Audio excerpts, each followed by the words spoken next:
BP mandal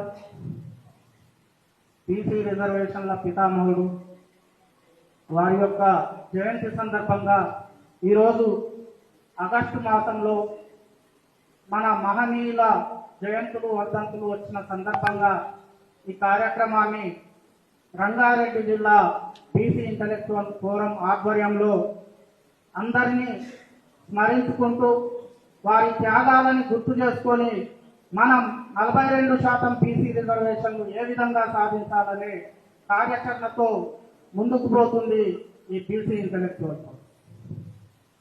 BC intellectual forum మొదలైన కానించి ఈరోజు ఎన్నో విజయాలు సాధించడం జరిగింది. కులగణన సాధించడం జరిగింది. దానిలో తప్పులుంటే వెంటనే మళ్ళీ ఆ కులగణనలో దాన్ని పొడిగించి మళ్ళీ ఆ కులాల లెక్కల్ని మళ్ళీ నమోదు చేసుకోవడానికి కొంత సమయాన్ని తీసుకోవడం జరిగింది.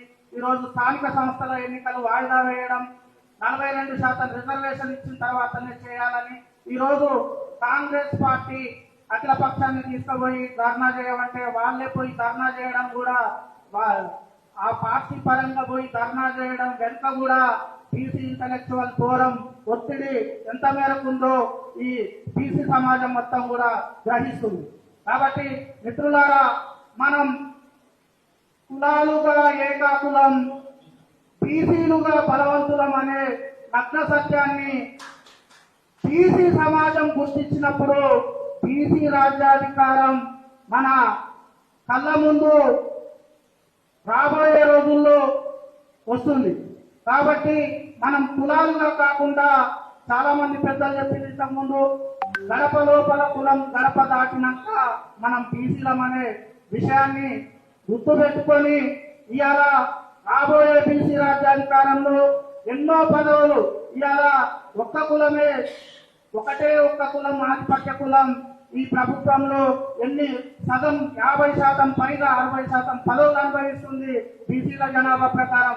కాబట్టి మనకు అన్ని తప్పండా బీసీ కులాలకు నామినేటెడ్ పోస్టులు ఎన్నో ఉన్నాయి, ఎన్నో సృష్టించుకోగలుగుతాం.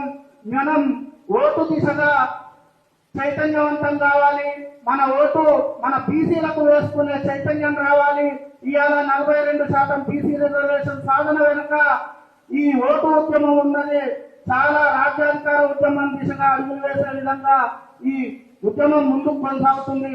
కాబట్టి మనం అందరం కూడా ఈ దిక్సూచిగా ఉన్నటువంటి బీసీ ఇంటలెక్చువల్ ఫోరానికి మద్దతుగా బీసీ సమాజం నిలబడాలి.